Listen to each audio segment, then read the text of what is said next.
বিয়ের 1 মাসের মধ্যে যে মেয়ে স্বামীকে খেয়ে বসে থাকে তাকে কি বলে জানিস? অপয়া। আর তুই ঠিক তাই, মরতে পারিস না তুই। কথাটা বলে কুসুমের সামনে থেকে ভাতের থালা ছুঁড়ে ফেললো ওর মা রাবেয়া বেগম। সারাদিনের কাজের শেষে মাত্র কচু শাক দিয়ে ভাত মেখে খেতে বসেছিল সে। কুসুম তেমন কিছু মনে করলো না, শুধু বাঁ হাতের উল্টো পিঠে চোখ মুছতে মুছতে হাঁটা দিল বাইরের দিকে। গন্তব্য পুকুরের পাশে আমবাগান পেরিয়ে কবরস্থানটা। গত 1 বছর ধরে এসব সহ্য করে আসছে সে। গা সওয়া হয়ে গিয়েছে তার এসব। আসলে বাবা মা অবিবাহিত মেয়েকে বছরের পর বছর খাওয়াতে পড়াতে পারে, কিন্তু বিবাহিত মেয়ে বাবা মায়ের বোঝা। তারপর কুসুম বিধবা হয়ে এসে বসে আছে বাবা মায়ের অভাবের সংসারে। হাজার কাজ করলেও দুবেলা দুমুঠো ভাত খেতে যেন যুদ্ধ করতে হয় তাকে। কুসুমের বাবা সাবের আলী একজন ভাগ চাষি। পরের জমি থেকে যেটুকু আয় হয় তাই দিয়ে সংসার চলে। তার উপর ঘাড়ে 3টা সন্তান, সবাইকে লেখাপড়া শিখিয়েছেন তিনি। কুসুম তার বড় মেয়ে, ছোট মেয়ে চাপা, আর একটা ছোট্ট ছেলে আছে 10 বছর। সাবের আলী 1 বছর আগে অনেক টাকা খরচ করে ধুমধাম করে বিয়ে দিয়েছিলেন বড় মেয়ের এই গ্রামের সব থেকে ভালো ছেলেটার সাথে। ভেবেছিল মেয়েটা খুব সুখী হবে। কুসুম অবশ্য সুখের কমতি ছিল না। কুসুমের স্বামী সায়ন প্রচন্ড ভালোবাসত তাকে, কিন্তু হতভাগীর কপালে সুখ সইল না। বিয়ের 26 দিনের মাথায় বিধবা হলো সে। ফিরে আসলো বাপের বাড়ি। সেই থেকে মেয়েটার অনেক কষ্ট সহ্য করেছে, কিন্তু একটুও সুখ পায়নি। কিছুদিন পর সাবের আলীর বাড়িতে আবার বিয়ে। কুসুমের ছোট বোন চাপার বিয়ে হবে 1 সপ্তাহ পর। গ্রামের মানুষ বলে কুসুম নাকি অপয়া, তাই গ্রামের কোনো শুভ অনুষ্ঠানে ডাকা হয় না তাকে। রাবেয়া বেগম আজকাল তাই মনে হয়, বারবার মনে হয় অপয়া বড় মেয়েটার জন্য ছোট মেয়ের বিয়েতে গন্ডগোল হবে না তো। ফলস্বরূপ প্রায় কুসুমকে সামনে থেকে ভাতের থালা নিয়ে ছুঁড়ে ফেলে দেন তিনি। তার উপর নানান অত্যাচার তো আছে। কুসুম অবশ্য মুখ বুঝে সহ্য করে এসব। অবশ্য তার বা কি করার আছে। প্রায় কুসুমের জন্য বিয়ের প্রস্তাব আসে। কেউ দোষ বলে, আবার কারো ঘরে সন্তান আছে, অথবা কেউ ঘাটের মরা। প্রত্যেকের প্রস্তাব ফিরিয়ে দেয় সে। সায়নের স্মৃতিটুকু আঁকড়ে বাকি জীবনটা কাটিয়ে দিতে চায় সে। তাতে মায়ের সায় নাইবা পেল, বাবার প্রশ্রয় আর ভাই বোনদের সমর্থন ঠিকই পায় সে। সবেমাত্র প্রাইভেট শেষ করে বাড়িতে এসেছে চাপা। এসএসসি দেবে সে এবার। বড় মেয়েকে অনার্সে ভর্তি করেছিল সদর কলেজে, তাই হয়তো বিধবা হয়েছে, এমনটাই ভাবেন রাবেয়া বেগম। তাই ছোট মেয়ের বিয়েটা তিনি ইন্টারের আগেই দিয়ে দিতে চান। বাড়ি ফিরতে চাপা কুসুমকে ডাকতে শুরু করলো। আপা, এই আপা। কিরে, কি হয়েছে? আপাকে খুঁজছিস কেন? আপা, মা কোথায়? জানি না, দেখ কোথায় আছে। মা, তুমি আজও আপাকে খেতে দাওনি তাই না? বারান্দায় ভাত পড়ে আছে। তুমি কি চাও মা? ওকে কি মেরে ফেলতে চাও? রাবেয়া বেগম কোনো কথা বললেন না। আঁচলে চোখ মুছতে মুছতে চলে গেলেন রান্নাঘরে। মেয়েটা এ বাড়িতে ফিরে আসার পর ভালো মুখে কথাও বলেননি তিনি ঠিকই, কিন্তু কুসুম তো তার নিজের মেয়ে। কষ্ট হয় তার, বুকটা ফেটে যায় ওই হতভাগীর জন্য। চাপা খুব ভালো করে জানে কুসুমের কষ্ট পেলে কোথায় যায়, তাই দেরি না করে চলে এলো কবরস্থানে। গিয়ে দেখলো সায়নের কবরের পাশে বসে হাউমাউ করে কাঁদছে কুসুম আর বিলাপ করছে। আপনি কেন আমাকে ছেড়ে গেলেন? আমাকে নিয়ে গেলেন না কেন? আমার যে আপনাকে ছাড়া খুব কষ্ট হয়। আমার দুঃখের কথা আমি কারে বলবো? কি নিয়ে বাঁচবো আমি? রোজ রোজ তিলে তিলে মরাচ্ছে, একবারে মরে গেলে তো শান্তি পাইতাম। দূর থেকে দাঁড়িয়ে কুসুমের কান্না দেখছে চাপা। 1 বছর আগেও কুসুম ছিল হাসি খুশি প্রাণোচ্ছল একটা মেয়ে, কিন্তু আজ সেই কুসুম মনে করতে পারেই না শেষ কবে হেসেছে। আচ্ছা, ভালোবাসার মানুষকে ছাড়া বাঁচা কি সত্যিই খুব কষ্টের? তাহলে সে কি সুখী হবে নিজের ভালোবাসার মানুষকে ছেড়ে অন্য কাউকে বিয়ে করবে? তাহলে কি করবে সে? আপার মতো ভালোবাসা ছাড়া বাঁচার চেষ্টা করবে, নাকি ভালোবাসার মানুষের হাত ধরবে? আর কিছু ভাবতে পারে না চাপা। ধীরে ধীরে এগিয়ে যায় কুসুমের কাছে। চাপার উপস্থিতি টের পেয়ে কুসুম চোখের জল মুছে নিয়ে নিজেকে স্বাভাবিক করার চেষ্টা করে বলল, কিরে বুনু, তুই এখানে? মা আজও খেতে দেয়নি তোকে? কই না তো, আমি খেয়েছি। আমাকে মিথ্যে বলবি না। এই পর্যায়ে ডুকরে কেঁদে উঠল কুসুম। কাঁদতে কাঁদতে বলল, মায়ের আর কি দোষ বল? বিধবা হয়ে ঘাড়ে চেপে বসে আছি, তারপর আবার সামনে তোর বিয়ে, সবাই ভাবছে আমার জন্য তোর বিয়েতে বাধা পড়বে। তুইও কি তাই ভাবছিস? আপা, কি জানিস তো বলো, সবাই মিলে একটা মিথ্যে যদি কানের কাছে সবসময় বলতে থাকে, সেটা একসময় সত্যি মনে হয়। আর তাছাড়া সবাই তো ভুল বলে না। আমার সাথে বিয়ে না হলে সায়ন হয়তো আজও বেঁচে থাকতো। আর আমারও মনে হয় আমি অপয়া।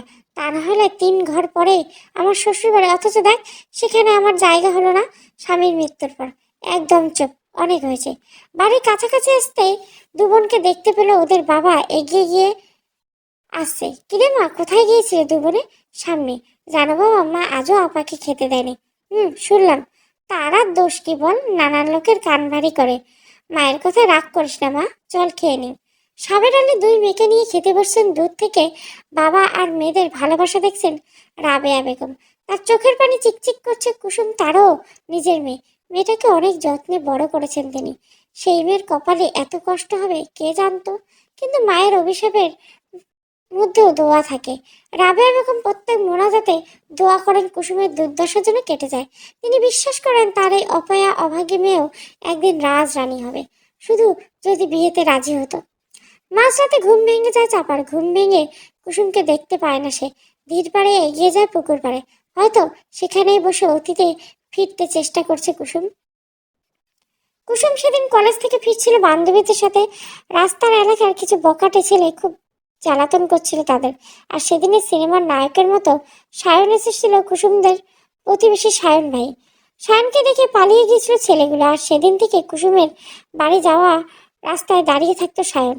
যদিও আগে টুকটাক কথা হতো, কিন্তু তারপর থেকে তাদের কথা বলা বাড়তে থাকে।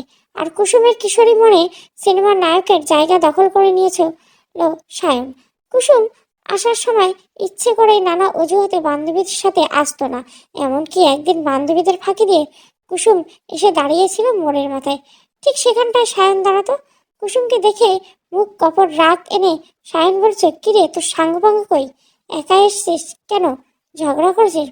হুম, তবে জানি না। আচ্ছা শোন, একা চলাফেরা করিস না, ছেলেগুলো ভালো না, আবার বিরক্ত করতে পারে। তাতে কি, তুমি তো আছো। সবসময় যদি আমি না থাকি, থাকতে হবে। আমার কিসের দায় তোর রক্ষা করার? তোর বাবে কি আমারে তোর ঠেকা দিয়ে রাখছে? ঠেকা নিলেই হয়, কে বারণ করছে? কি বললি? কিছু না। সেদিনের মতো ছুটে পালিয়ে কুসুম লজ্জায় রাঙা হয়ে যায়। আর সায়ন কত শত স্বপ্ন বুনেছিল সেই চঞ্চল উচ্ছল কিশোরীকে নিয়ে। তারপর আমারে বিয়ে করবি কুসুম? সায়নের এমন কথায় হকচকিয়ে গিয়েছিল কুসুম। অন্য অন্য দিনের মতো সেদিনও কুসুমের কলেজ থেকে ফেরার রাস্তায় দাঁড়িয়ে ছিল সায়ন। কুসুম অভ্যাসগতভাবে হাঁটছিল সায়নের পাশে। হুট করে সায়ন এমন কিছু বলতে পারে সেটা ভাবেনি কুসুম। লজ্জায় মুখ নামিয়ে নিয়েছিল সে। সায়ন আবার বলতে শুরু করলো, তোরা মুখে কিছু বলতে হবে না। কদম চাচার দোকান থেকে তোর জন্য আলতা, স্নো আর পাউডার নিয়ে এসেছি। তোর যদি মত থাকে এইগুলো নিবি, আর না হলে না নিয়ে যাবি। আমি কিছু জানি না সায়ন ভাই, বাবা যদি রাজি থাকে আমিও রাজি। বাবারে আমি কষ্ট দিতে পারবো না। ঠিক আছে, আমি কাল আব্বার চাচার কাছে পাঠাবো। তোরে আমি খুব তাড়াতাড়ি ঘরে নিয়ে আসবো। পরের দিন বিকালবেলা করিম শেখের তেঁতুল গাছ থেকে তেঁতুল চুরি করে এনে লবণ মরিচ দিয়ে বেটে খাচ্ছিল কুসুমরা 3 ভাই বোন। দুষ্টুমি আর কুটবুদ্ধিতে 2 বোন পাকা হলেও কাজগুলা ভাইকে দিয়েই করায় তারা। এই যেমন এর গাছে ওঠা, ওর বাড়ির আমটা জামটা লিচুটা চুরি করে আনা, তারপর সেগুলো বাড়ি এনে 3 ভাই বোন একসাথে খাওয়া, এ যেন মজাই আলাদা। কুসুম একটু তেঁতুল মুখে দিয়েই চোখ বন্ধ করে স্বাদ নিতে লাগলো। এমন সময় ওর ভাই এসে বলল, বাড়িতে হানিফ চাচা আর চাচার ছেলে সায়ন ভাই আইছে, আপার বিয়ের কথা বলতেছে। সায়ন ভাইয়ের সাথে নাকি আপার বিয়ে। কি যে মজা, আপার বিয়ে খাবো। সাথে সাথে কুসুম আর চাপা এক দৌড়ে আড়ালে এসে দাঁড়ালো। সায়ন আর সায়নের বাবা উঠানের চেয়ারে বসে আছে। সায়নের বাবা আর কুসুমের বাবা বসে কথা বলছে। সায়ন চুপচাপ বসে আছে। চুপচাপ অবশ্য ভুল হবে, সায়নের 2 চোখ কুসুমকে খুঁজে চলছে। দেখো সাবের মিয়া, আল্লাহ দিলে আমার কিছু কম নাই। আর আমার এই একটাই পোলা, সয় সম্পত্তি যা আছে সবই ওর। তাছাড়া আমার পোলার মতো পোলা এই গায়ে নেই, বিড়ি সিগারেটের নেশা নেই।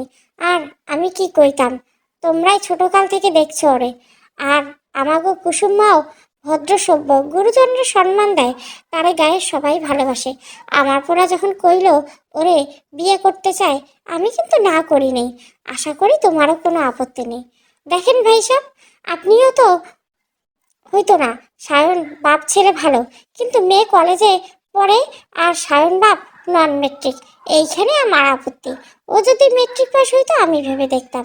আর তাছাড়া আপনার যাই থাক, ছেলে তো বেকার, আমি কোন ভরসায় মেয়ে তুলে দিব তার হাতে?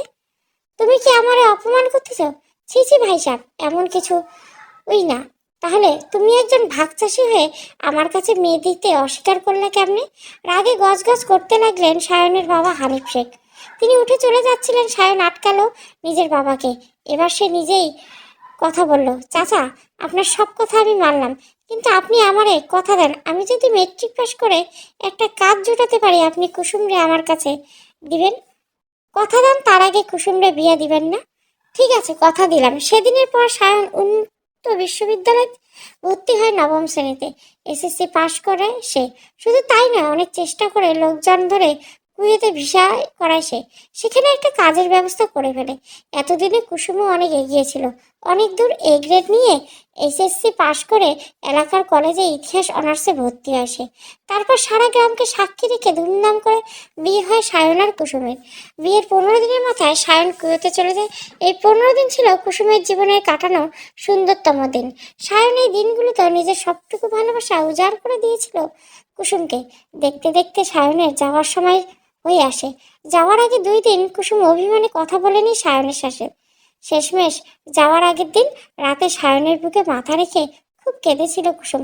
কে জানতো এটাই ছিল সায়নের বুকে কুসুমের শেষ মাথা রাখা। আগে জানলে হয়তো কুসুম আরো কিছুক্ষণ মাথা রেখে শুয়ে থাকতো সায়নের বুকে। সায়ন যাওয়ার আগে কুসুমকে একটা ফোন উপহার দিয়ে যায়, আর কথা দিয়ে যায় খুব তাড়াতাড়ি ফিরে আসবে। হ্যাঁ, সায়ন কথা রেখেছিল। যাওয়ার মাত্র 11 দিনের মাথায় ফিরে এসেছিল সে। তবে এসেছিল লাশ হয়ে। সায়নের প্রাণহীন দেহটা উঠে না রাখতে চিৎকার দিয়ে অজ্ঞান হয়ে গেছিল কুসুম। তার জ্ঞান যখন ফিরল, ততক্ষণে দাফন কাজ শেষ হয়ে গেছে। কেননা লাশটা দেশে পৌঁছাতে 3 দিন লেগে গেছিল।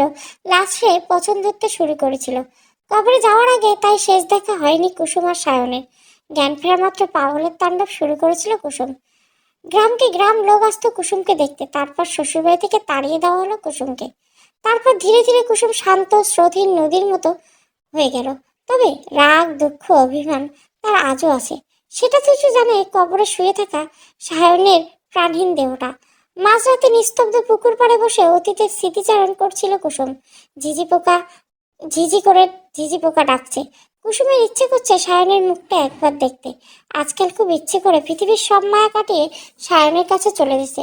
হঠাৎ পিঠে করা ঠান্ডা হাতের স্পর্শ পেয়ে পিছু ফিরে তাকায় কুসুম। পেছনে চাপা দাঁড়িয়েছে। কিরে আপা, অন্ধকারে একা একা কি করিস? তোর ভূতে ভয় করে না? আগে তো খুব ভূত ভয় পেতিস। ভূতে কারা ভয় পায় জানিস বনু? যাদের বেঁচে থাকার আকাঙ্ক্ষা আছে। আমি তো বাঁচতে চাই না, আমার আবার কিসের ভয়? আর কথা বাড়ালো না চাপা, চুপচাপ কুসুমের পাশে গিয়ে বসলো। চাপা যেন নিজের বোনকে চিনতে পারছে না। রাতের আধারে এই রহস্যময়ী রমণীকে খুব অচেনা লাগছে চাপার। এই কি তার সেই প্রাণোচ্ছল আপা? কুসুম আবার বলতে শুরু করলো, তোর বিয়েতে তো বেশি দেরি নেই বনু, 1 সপ্তাহ না। একটা কথা বলি, মনে রাখিস, নিজের স্বামীকে কখনো চোখের আড়াল করিস না। আঁচলে বেঁধে রাখিস। আঁচলে বান্ধন লইগা হইলে কিন্তু আর খুঁজে পাবি না। আচ্ছা আপা, ভালোবাসার মানুষকে ছেড়ে বেঁচে থাকা কি খুব কষ্ট? খুব কষ্ট রে বোন। অন্তরটা জ্বলে পুড়ে ছাই হয়ে যায়, কাউরে দেখানো যায় না। বিড়বিড় করতে করতে পুকুর ঘাট থেকে উঠে ঘরের দিকে হাঁটা দিল কুসুম। পুকুর পাড়ে বসে চাপা ভাবছে, সে কি তাহলে কি করে নিজের ভালোবাসার মানুষকে ছেড়ে অন্য কাউকে বিয়ে করবে? এই বিয়েটা করা ভুল হবে না তো? তাই এই বিয়েটা করলে সে আপার মতো কষ্টে এভাবে তিলে তিলে শেষ হয়ে যাবে না তো? আর কিছু ভাবতে পারে না চাপা। ধীরে ধীরে পা বাড়ায় ঘরের দিকে। একে একে 7টা দিন পার হয়ে গেছে। আজ চাপার বিয়ে। সকাল থেকে তোড়জোড় এর শেষ নেই। শহরের বড়লোক বাড়িতে বিয়ে হচ্ছে চাপার। ছেলে বিরাট ব্যবসায়ী। সবাই খুশি যেন ধরে না। এত কিছুর মধ্যে একমাত্র চাপাই অসুখী, কারণ সে ঠিক করে ফেলেছে নিজের ভালোবাসার মানুষের সাথে পালিয়ে যাবে সে। চাপার প্রেমিক অনেকও অবশ্য পালানোর জন্যই তৈরি আছে। কথা দিয়েছিল গ্রামের সীমানায় পুরনো খাল পাড়ে অপেক্ষা করবে সে চাপার জন্য। তিলে তিলে গড়ে তোলা 2 বছরের প্রেম। পাশের গ্রামে রতন মাঝির ছেলে অনেক শহরের ভার্সিটিতে পড়ে, মেধাবী ছাত্র সে। শুধু বাবা মাঝি বলে ওকে বিয়ে করা যাবে না, হ্যাঁ এটা সমাজের নিয়ম। চাপা অবশ্য সেসব নিয়মের ধার ধারে না, তাই পালিয়ে যাওয়ার সাহস দেখিয়েছে। এখন শুধু সুযোগের অপেক্ষা। পুরো বাড়িতে বিয়ের আমেজ লেগেছে, কচিকাচারা হাতে মেহেদি সাজে ব্যস্ত। কেউ রং খেলায় ফোন দিয়ে আসছে, কেউ বা মায়ের কাছে ঘ্যান ঘ্যান করছে কোন জামাটা পরবে। মুরব্বীরা মেতে উঠেছে নানা রকম রঙ্গ তামাশায়, কখনো নিজেদের মধ্যে আবার কখনো নাতি নাতকুর সাথে। এসবের মাধ্যমে বয়সের মানুষগুলো কাজের চাপে জিরোবার ফুসরত মিলছে না। পুরুষরা বাজার আর বরযাত্রী আপ্যায়নের ব্যবস্থা নিতে ব্যস্ত, মহিলার একদল রসুন আদা পেঁয়াজ কাটাকাটিতে ব্যস্ত। এত মানুষ এর রান্না চট্টিখানি করা কথা নয়, তাছাড়া হাতে সময় নেই। বাদ জোহর বিয়ে, অন্য দল কনে সাজাতে ব্যস্ত। বিয়ের বাড়ির কাজের আর কি শেষ আছে? এত কিছুর মধ্যে কুসুমের কোনো কাজ নেই, তাকে কেউ কোনো কাজেই ডাকছে না। সে যে অপয়া, শুভ অনুষ্ঠানে তার কি আর কাজ করতে পারে? দাওয়ার একপাশে কুসুম বসে বসে সব কাণ্ড দেখছে। আজ বোনের বিয়ে, হয়তো তারই সব থেকে বেশি কাজ করার কথা ছিল, কিন্তু নিয়তি বড় নিষ্ঠুর। এর মধ্যে কচিকাচাদের হইসই শোনা যাচ্ছে বর এসেছে, বর এসেছে। সাথে সাথে ছেলে বুড়ো সব ছুটলো নতুন বর দেখতে। শালীরা সব বরের গেট ধরতে ব্যস্ত, গেট ধরে যা টাকা হবে ভাগ করে নেবে সবাই। এত কিছুর মধ্যে চাপা দেখলো ঘরে সে ছাড়া আর কেউ নেই, সবাই বর দেখতে ছুটছে।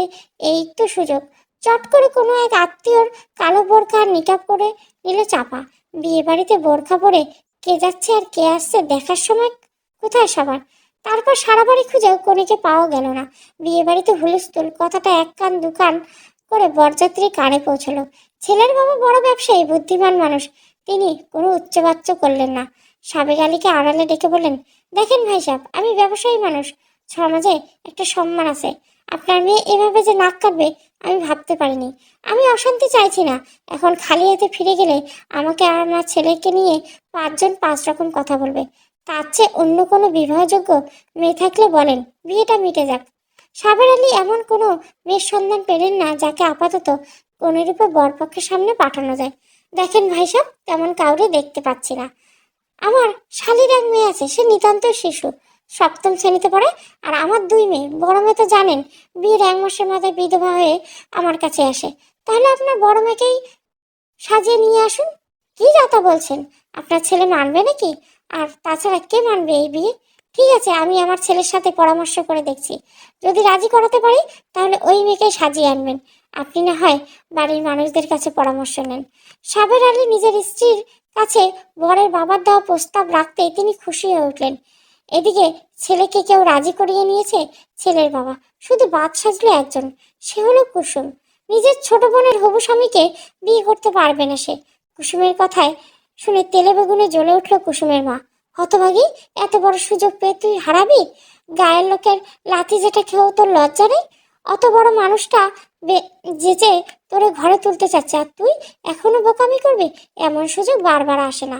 মা, তোমারে দেখে মনে হচ্ছে না তোমার আরেক মেয়ের খুঁজে পাওয়া যাচ্ছে না? চাপাটার কথা তো ভাবো, যে গেছে নিজের কপাল নিয়ে গেছে। যে মেয়ে বংশের মুখ পড়ে তারাই আমি মেয়ে মানি না। কিন্তু বরযাত্রী যদি আমার বাড়ি থেকে আজ ফিরে যায়, আমি কয়ে দিলাম, আমি আর তোর বাপ এক দড়িতে ঝুলবো। তো 2 বোন আর কত নাক কাটাবি আমাগো।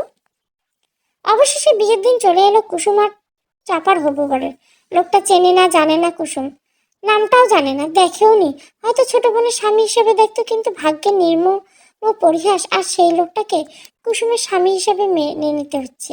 বিয়ে মেটাতে মিটতে মাগরিবের আজান শেষ হয়ে গেছে। নামাজ শেষে বরযাত্রী বউ নিয়ে রওনা হবে। আজ সারাদিন এত কিছুর মধ্যে সায়নের কবরের কাছে যাওয়া হয়নি কুসুমের। বুক ফেটে কান্না পাচ্ছে তার। সায়নের মৃত্যু পর্যন্ত তাকে আর সায়নকে আলাদা করতে পারেনি, কিন্তু কুসুমের মনে এই একটা বিয়ে তাদের জনম জনমের জন্য আলাদা করে দিল। কুসুমের ইহকাল পরকাল কোথাও আর হয়তো সায়ন থাকবে না, ভাবতেই পারছে না কুসুম। কুসুমের খুব চিন্তা হচ্ছে। সে চলে গেল সায়নের কবরে। যত্ন নেবে কে? খুব সুন্দর একটা ডালিম গাছ লাগিয়ে কুসুম সায়নের কবরে, তারই বা কে যত্ন নেবে? তার অবর্তমানে সায়ন যে খুব কষ্ট হবে। বরের পোশাক পরে দাঁড়িয়ে আছে কুসুমের সদ্য বিয়ে করা স্বামী রাফসান। বিদায় বেলা আগত। গাড়িতে উঠতে কুসুমের বুকের ভেতরটা ধক করে উঠল। চেনা গ্রাম, চেনা মানুষ, চেনা পৃথিবী, আর সায়নকে সেরে সে চলে যাচ্ছে অনেক দূরে। কে জানে সেখানে তার জন্য কি অপেক্ষা করেছে। কেউ হয়তো এত সহজে মেনে নেবে না তাকে। আর তার স্বামী, তার পক্ষে কি চাপার জায়গাটা তার মতো বিধবা একটা মেয়েকে মেনে নেওয়া সম্ভব? ক্লান্তি আর চিন্তায় দু চোখ বন্ধ হয়ে আসে শ্বশুর বাড়িতে পা দিয়ে কুসুমের জীবনে শুরু হলো অন্য একটি কষ্টের অধ্যায়। নতুন বউ ঘরে পা রাখতে না রাখতে তাকে নিয়ে শুরু হলো কানাকানি। রাফসানের নানি হাসতে হাসতে বলে বসলো, নতুন বউয়ের বয়স তো দেখছি গাছ পাথর নেই, তা শুনলাম এক ঘর ঘুরে আইছো, তোমার তো আমার থেকেও বেশি অভিজ্ঞতা। কথাটা বলার সাথে সাথে চারিদিকে হাসির রোল পড়ে গেল। অথচ কুসুম মাত্র 4 বছরের বড় চাপার। কুসুমের ইচ্ছে করছে মাটির নিচে ঢুকে যেতে। এতটা অপমান অবুঝি তার পাওয়া ছিল। এদিকে রাফসানের মা সৈয়দা বেগম কাঁদতে কাঁদতে অস্থির। নিজের ঘরে শুয়ে আছেন তিনি। স্পষ্ট জানিয়ে দিয়েছেন ওই মেয়ের মুখ তিনি দেখবেন না। তার আমার সোনার টুকরো ছেলের পাশে কোনো দোষবর মেয়ে তিনি মানবেন না। ফুপিয়ে কেঁদে চলেছেন তিনি। তার পাশে বসে বাতাস করছেন, তার সান্ত্বনা দিচ্ছেন ওনার বোন আমিনা বেগম। আবার চুপ করতো, আর কত কাঁদবি? এভাবে কেঁদে কোনো লাভ আছে? বিয়ে তো আর আটকাতে পারিস নেই। ওই মানুষে রাফসানের বাবা আমার এত সর্বনাশ করবে আমি কি জানতাম? ওই মেয়েরে কিছুতেই ঘর করতে দেব না আমি, আমি বাইচে থাকতে না। এভাবে কান্নাকাটি করে আটকাবি কি শুনি? তার থেকে শান্ত হয়ে বুদ্ধি খাটিয়ে এমন কিছু করতে হবে যাতে ওই মেয়ে পালিয়ে যায়। বুঝলি কিছু? কি আর করা যায় বলতো? তাইলে ধীরে সুস্থে যা করার করবে, কিন্তু মানুষের কাছে খারাপ হবি কেন? মুখে মুখে ভালো ব্যবহার করে দোষমুক্ত থাকবে, বোঝা গেল?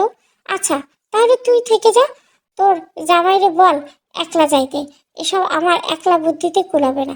আচ্ছা, এইবার তুই চোখটা মুছে খেয়ে নে তো, আমি দেখছি।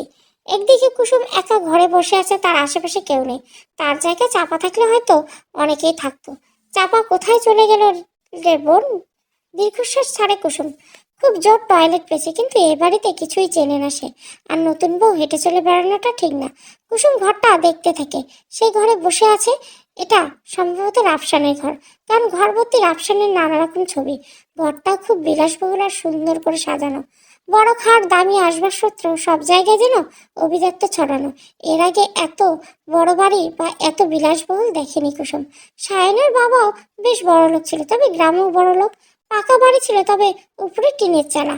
আবার সায়ন, উফ! সায়নের কথা ভাবতে কুসুমের চোখ ছলছল করে উঠল।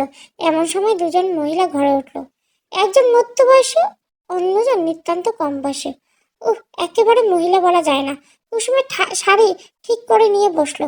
মহিলা বলে উঠল, কি গো নতুন বউ, বসে ঝিম মারছো তো? ঘুম পাইছে বুঝি? তো পাবেই, যা ধকল গেল। হা করে তাকিয়েছে কুসুম। এদের কাউকে চেনে না সে। ভদ্রমহলে সম্ভবত সেটা বুঝলেন, তাই নিজেই বললেন, ও, আমাদের তো চেনো না, আমি তোমার চাচি শ্বশুরি, আর এই হলো তোমার ননদ রায়া। তুমি চেঞ্জ করবে ভাবি? সেই কখন থেকে এভাবে বসে আছো? রায়া বলল, একটু বাথরুমে যাবো। ওমা, আগে বলবা তো, তোমার ঘরের সাথেই তো বাথরুম আছে, আসো তোমাকে দেখাই দিই। বাথরুম থেকে ফ্রেশ হয়ে আসতে কুচুমের চাচি শাশুড়ি বলল, একা একা শাড়ি পরতে পারবা না? সাহায্য লাগবে? না, আমি পারি। তা তো পারবে, তোমার তো আবার বিয়ের অভিজ্ঞতা আছে। তা বাবু, তোমার শাশুড়ি যা শুরু করছেন, এখানে কয়েকদিন ভাত খাইতে পারবা কে জানে? আহ কাকি, কি যাতা বলছো? ঝাঁঝিয়ে ওঠে রায়া। হরে বাপু, তোমার মায়ের নামে বললে তোমার খারাপ লাগবে। থাক, পরের সংসারের ব্যাপারে আমি আর কিছু বলছি না। তা নতুন বউ, পেটে দানা পানি পড়েছে? কথায় আছে, পেটে খেলে পিঠে সয়। না, খাওয়া হয়নি। শেষ কখন খেয়েছো? কাল রাতে। বলো কি? এতক্ষণ না খেয়ে আমি হলে তো বেহুশ হয়ে যাইতাম। অবশ্য তুমি গ্রামের মেয়ে, তার উপর আবার চাষির বাড়ি, অভ্যাস আছে, কি বলো? কুসুম কোনো কথা বলছে না, চুপ করে আছে। রায়া বলে উঠলো, দাঁড়াও ভাবি, আমি তোমার খাবার আনছি। রায়া যেতে দরজাতে হালকা বন্ধ করে মহিলা আবার শুরু করলেন, ভালো করে বুঝে শুনে থেকো বাপু, তোমার শাশুড়ি মোটেও ভালো মানুষ না। কি দিয়ে কি প্যাঁচ লাগাবে, শেষে দেখা গেল তোমার এই সংসার আর রইল না। কুসুম চুপ করে আছে। উনি আবার বলতে শুরু করলেন, নিজের স্বামীকে আঁচলে বেঁধে রাখবা। স্বামী ঠিক তো জগৎ ঠিক। হঠাৎ দরজায় কড়া নাড়ার শব্দে চুপ করে গেলেন তিনি। রায়া খাবার নিয়ে চলে এসেছে। কুসুমকে খাইয়ে দিচ্ছে ওর চাষি শ্বশুরি। ভদ্রমহিলা একটু কথা বেশি বললে বেশ দয়ালু।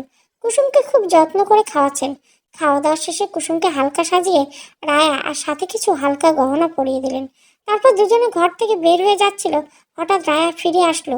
তারপর কুসুমের কানে কানে বলল, ভাবি একটু ওয়েট করো, ভাইয়াকে পাঠাচ্ছি, তারপর কেউ ডিস্টার্ব করবে না, বেস্ট অফ লাক। এরপর দৌড়ে পালিয়ে গেল। রাত 12টা, কুসুম একা ঘরে বসে আছে। সেই যে রায়া গিয়েছে আর আসেনি, এরপর কেউ উকি দেয়নি এ ঘরে। কুসুমের খুব ঘুম পাচ্ছে, কিন্তু নতুন বউ এভাবে ভুসভুস করে ঘুমানো ঠিক হবে না। অসহ্য লাগছে কুসুমের, কে জানে কোথায় ফেসে গেছে সে। হঠাৎ করে মেকি কাশির আওয়াজে ঘোর কাটলো কুসুমের। এই কাশির অর্থ দরজার বাইরে মানুষটা ভিতরে ঢুকতে যাচ্ছে। কুসুম নিজের কাপড় ঠিক করে নিল, দরজা ঠেলে ভিতরে ঢুকলো রাফসান। রাফসানকে দেখে কুসুমের কলিজা শুকায় গেল। না জানি কি টেনশন, টেনশনে কুসুম নিজে দাঁড়িয়ে বলতে লাগলো, বিশ্বাস করেন আমি এই বিয়েটা করতে চাইনি। আমি জানি আপনার পক্ষে চাপ্পার জায়গায় আমাকে মেনে নেওয়া অসম্ভব। আমি আশাও করছি না তেমন কিছু, আমি কাজের মেয়ের মতো পড়ে থাকবো, কিন্তু দয়া করে আপনি তাড়িয়ে দেবেন না আমাকে। কথা বলতে বলতে কুসুমের ঘোমটাটা সরে গেছে। এই প্রথম কুসুমকে দেখছে রাফসান। দেখছে বলতে হা করে তাকিয়েছে। মেয়েটা অসম্ভব সুন্দরী, শুধু সুন্দরী বললে ভুল হবে, একেবারে মায়াবতী। মায়াময়ী, চাঁদের মতো মুখের, ঠোঁটের কাছে তিলটা আরো বহুগুণ বাড়িয়ে তুলছে তার রূপ। চাপার থেকে ঢের বেশি সুন্দরী কুসুম, এমনকি গায়ের রংটাও বেশি সুন্দর। রাফসানকে চুপ থাকতে দেখে কুসুম আরো ভয় পেয়ে গেল। তারপর কাঁদো কাঁদো মুখে বলল, কথা বলছেন না কেন? আপনি কি আমাকে বের করে দিবেন? আপনি এত ভয় পাচ্ছেন কেন বলুন তো? আমাকে দেখে কি খুব রাগী মনে হচ্ছে? আর না মেনে নেওয়ার কি আছে? আপনি আমার বিয়ে করাবো, কলেমা পড়ে বিয়ে করেছি নিজের সম্মতিতে। আর এটা কি নাটক সিনেমা নাকি যে মেনে নেব না? আপনি কি আমার অতীত জানেন? আপনি কি জানেন আমি বিধবা? আচ্ছা, এই বিধবা শব্দটা কি আপনি অস্ত্র হিসেবে ব্যবহার করতে চাইছেন? কি ভাবছেন আমি ঝাঁপিয়ে পড়বো আপনার উপর? তাই জন্য বুঝি বিধবার পরিচয় দিয়ে এড়াতে যাচ্ছেন আমাকে, নাকি অন্য কিছু? রাফসানের কথা শুনে রীতিমতো অবাক কুসুম। আমতা আমতা করে সে বলল, না মানে? না মানে আসলে কিছু না, আপনি হেজিটেট ফিল করবেন না। বিধবা বিয়ে করা আমার নবী সুন্নাহ। আর তাছাড়া আমি বিশ্বাস করি আমি আপনার দ্বারা আমার কল্যাণ আছে বলে আল্লাহ আপনাকে আমার জন্য তৈরি করেছেন। আর আমার আল্লাহ আমাকে যা নিয়ামত দিয়েছেন আমি খুশি মনে গ্রহণ করেছি। আল্লাহ না চাইলে এই বিয়ে হতো না। আমি না মানার কেউ না, বোঝা গেল? রাফসানের কথায় মুগ্ধ হয়ে তাকিয়ে আছে কুসুম। আল্লাহ বুঝি সত্যি তার কষ্টের দিন বোঝালো। একটা মানুষ তো ভালো। রাফসান আবার বলল, এই যে ম্যাডাম, হা করে দাঁড়িয়ে না থেকে উজু করে আসুন, নামাজ পড়তে হবে। কুসুম কিছু বলতে যাচ্ছিল, কিন্তু হঠাৎ দরজায় দুম দুম আওয়াজ। দুজনে সেদিকে মন দেয়। বাইরে থেকে রাফসানের খালা চিৎকার করছে, রাফসান দরজা খোল বাবা, তাড়াতাড়ি এসে যা। কি সর্বনাশ হলো রে বাপ! রাফসানের পিছু পিছু কুসুমে গেল রাফসানের মায়ের ঘরে। ভদ্রমহিলা বিছানে শুয়ে কাঁদতেছেন। রাফসান গিয়ে মায়ের পাশে বসে তার গায়ে হাত রেখে বলল, কি হয়েছে মা তোমার? দেখ না বাবা, হাঁটু ব্যথাটা বেড়েছে, কিছুতেই উঠতে পারছি না বিছানা থেকে। কিন্তু তোরা আবার উঠে আসতে গেলি কেন? খালা তো ডেকেই এনেছে বলেই রাফসান আমিনা বেগমের দিকে তাকালো। আমিনা বেগম আমতা আমতা করে বলল, না মানে আসলে আমি ভাবলাম বাবুকে একবার ডাকি। কাজটা তুই মোটেও ঠিক করিস না, নিজের বোনের উপর কপট রাগ দেখায় সৈয়দা বেগম। খালা তো ঠিক করেছেন মা, পাশ থেকে বলে উঠল কুসুম। রাফসান অবশ্য সেদিকে কান দিল না। তাকে দেখেই বোঝা গেল সে ভীষণ বিরক্ত। ছোটবেলা থেকে নিজের খালার বাড়িয়ে বলা স্বভাবটা সে জানে। আমিনা বেগমের দিকে তাকিয়ে বেশ কর্কশ গলায় সে বলল, খালা তুমি বরং ঘরে গিয়ে শুয়ে পড়ো, মায়ের কাছে আমরা আছি। আমিনা বেগম চলে যেতে কুসুমকে পাশে বসতে ইশারা করে রাফসান মায়ের পা টিপতে লাগলো। কুসুম অবশ্য অনেকবার চেয়েছিল নিজের শাশুড়ি পা টিপতে, কিন্তু রাফসান তো করতে দেয়নি। রাত্রি 3টার দিকে সৈয়দা বেগমের ঘুমের অতলে চলে গেলেন। রাফসান আর কুসুম তখনও বসে আছে তার পাশে। কুসুম অবশ্য হাতের উপর ভর দিয়ে বসে ঘুমাচ্ছেন। সারাদিন যা ধকল গেল তাতে একটু বিশ্রামের দরকার ছিল। মেয়েটার ঘুমন্ত মুখটা দেখে খুব মায়া হচ্ছে রাফসানের। হঠাৎ রাফসান খেয়াল করলো কুসুম একেবারে খাটের ধারে বসে আছে, যখন তখন পড়ে যেতে পারে ঘুমের ঘরে। কুসুমের গায়ে আলতো করে হাত রেখে রাফসান ডাকলো, কুসুম। রাফসানের ডাকে আকস্মিকভাবে ঘুম ভেঙে যাওয়ায় নিজেকে সামলাতে না পেরে কুসুম পিছনের দিকে পড়ে যেতে নিলে রাফসান তাকে ধরে ফেলে। তারপর জড়িয়ে নেয় নিজের সাথে, কুসুমের মাথাটা চেপে ধরে নিজের বুকে। কুসুমও হুট করে এমন কিছু হবে আশা করেনি। লজ্জা পেয়ে যায় সে। তারপর নিজেকে ছাড়িয়ে নিতে লজ্জিত ভঙ্গিতে বলে, সরি, আমি আসলে ঘুমিয়ে পড়েছিলাম। কোনো ব্যাপার না, আসলে আমারই ভুল হয়েছে, আপনার ঘুমের প্রয়োজন ছিল। এখন তো মা ঘুমিয়ে পড়েছে, চলুন ঘুমানো যাক। উফ, এখন আর ঘুমিয়ে কাজ নেই। ঘন্টাখানেক পর ফজরের আজান দিবে। এখন ঘুমালে ফজরের নামাজ কাজা হয়ে যাবে। তা ঠিক বলছেন। কেউ তো উঠে নেই, তাহলে চলেন ছাদে যাই। এই ফাঁকে আপনাকে ছাদটা দেখানো হয়ে যাবে। জানেন তো ছাদের সবজি বাগান আমি করেছি। ঠিক আছে চলুন। দাঁড়ান, আগে 2 কাপ কফি বানিয়ে আনি, খাবেন তো? আমি তো কফি খাই না, কখনো খাইনি আসলে সেভাবে। তাহলে চা চলবে? হুম, চলবে। আমাকে রান্নাঘরটা দেখিয়ে দিন, আমি বানিয়ে নিয়ে এসেছি। আরে না, বউ হয়ে যখন এসেছেন হেসেলের দায়িত্ব তো নিতে হবে। আজকে বলুন রাফসান স্পেশালিটি খান। আপনি চা বানাতে পারেন নাকি? সব পারি ম্যাডাম, আমাকে তুচ্ছ ভাববেন না। একসাথে হেসে উঠল দুজন। রাফসান খুব পাকা হাতে চা বানাচ্ছে। পাশে দাঁড়িয়ে অবাক হয়ে দেখছে কুসুম। এই ছেলেটা সত্যি অন্যরকম, সবার থেকে আলাদা। চা খেতে খেতে অন্ধকার রাত্রি শেষে ভোরের আলো ফোটা দেখছে রাফসান আর কুসুম। কুসুমের মনে হচ্ছে ঠিক এভাবে পাশে দাঁড়ানো মানুষটার ছোঁয়ায় তার জীবনের আধার কালো রাত কেটে যাবে। ফজর আজান দিয়েছে অনেকক্ষণ, চাপা এখনো ঘুম থেকে ওঠেনি। অনেকক্ষণ ধরে ডেকে চলছে নামাজের জন্য, কিন্তু মেয়ের কোনো হুঁশ নেই। চাপা ওঠো না, আজান দিয়েছে তো, নামাজ পড়ে না হয় ঘুমিয়ে। উফ, অনেক ঘুমাতে দাও। সারাটা রাত ঘুমাতে দাওনি, সারা রাত জ্বালিয়ে পড়িয়ে এখন ডাকছো কেন? যাও না প্লিজ। কই জ্বালিয়েছি? শান্তিতে একটু আদর করতেও দেয়নি, এখন আবার জ্বালানোর বদলাম। রেগে যাচ্ছি কিন্তু। ওরে আমার বাবুটা, রাগ করো না প্লিজ, ঘুমাতে দাও। নামাজ পড়ে ঘুমাও, কিন্তু এখন শুয়ে থাকা যাবে না। আমি যদি নামাজ পড়ি, সকালের নাস্তা তোমাকে বানাতে হবে। ঠিক আছে রাজি। ভার্সিটি যাওয়ার আগে আমি নাস্তা বানিয়ে দেবো। ঠিক আছে, উঠছি। এই তো আমার মিষ্টি বউটা। চাপার কপালে আলতো করে চুমু এঁকে বাথরুমের দিকে পা বাড়ায় অনেক। কি মনে করে আবার ফিরে আসে। জগ থেকে পানি নিয়ে ছিটিয়ে দেয় চাপার চোখে মুখে। তারপর এক দৌড়ে গিয়ে বাথরুমে ঢুকে। চাপাও কম যায় না, বাইরে থেকে ছিটকেনি দিয়ে দেয় বাথরুমে। তারপর জোরে জোরে হাসতে থেকে, নে বেটা, এবার সামলা। এদিকে নামাজ শেষে বিছানায় গা এলিয়ে দিয়েছে রাফসান। কুসুম অবশ্য ঘুম পেলেও ঘুমানোর সাহস হচ্ছে না। নতুন বউকে ঘুমিয়ে পড়লে আবার কে কি বলবে কে জানে। বারান্দায় গিয়ে দাঁড়িয়ে থাকলো কুসুম। হঠাৎ পেছন থেকে কেউ শক্তভাবে জড়িয়ে ধরল কুসুমকে। ঘটনার আকস্মিকতা চমকে উঠল কুসুম। পেছন ঘুরতেই কুসুম দেখলো রায়া তাকে জড়িয়ে ধরে আছে। রায়াকে দেখে মুচকে আসলো কুসুম। রায়া আদরের স্বরে বলল, ভাবি তুমি এখানে? আমি আর তোমাকে খুঁজছিলাম, রুমে নেই, ওয়াশরুমে নেই। আমি ভয় পেয়ে গেছিলাম। কি ভেবেছিলে ভাবি পালিয়েছে? ধুর, তা কেন ভাববো? কিন্তু ভাবি, তোমার চোখ মুখে তো লাল কেন? আসলে ঘুম হয়নি সারা রাত। কি ব্যাপার, ভাইয়া বুঝি সারা রাত ঘুমাতে দেয়নি? রায়ার কথায় লজ্জা পেয়ে যায় কুসুম। তারপর রায়ার কান টেনে নিয়ে বলে, আমার ননদিনী দেখছি খুব পাকা। এত পাকামো শেখায় কে? আছে কেউ? তা কে শুনি?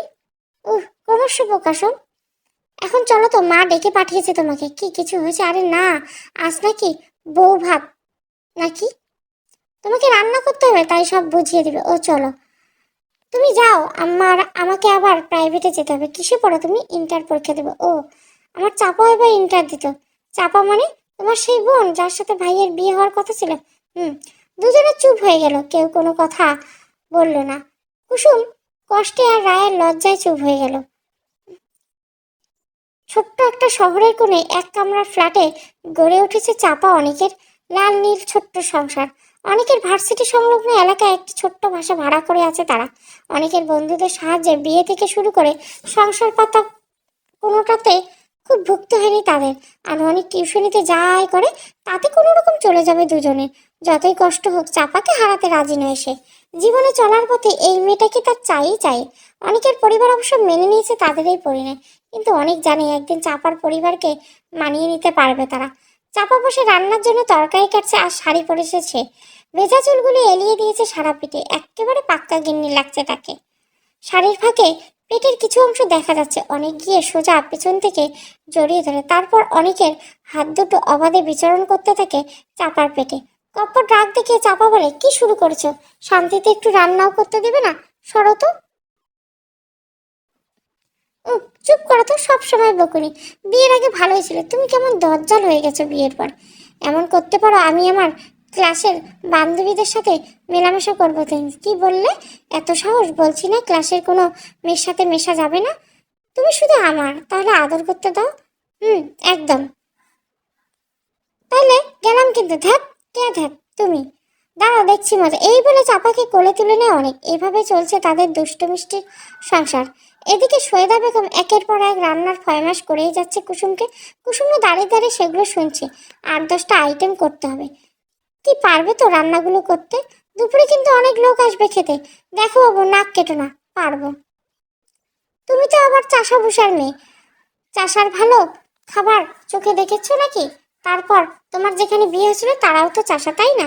কুসুম চুপ করে মাথা নিচু করে আছে। তার হয়তো বলার অনেক কিছুই আছে, কিন্তু সে তো নতুন বউ, তাই মুখ বুঝে সহ্য করাটা তার ধর্ম। সৈয়দা বেগম আবার বললেন, কতবার বুড়োকে বারণ করেছিলাম ছোট লোকের ঘর থেকে মেয়ে এনো না, বুড়ো আমার কথা শুনলই না।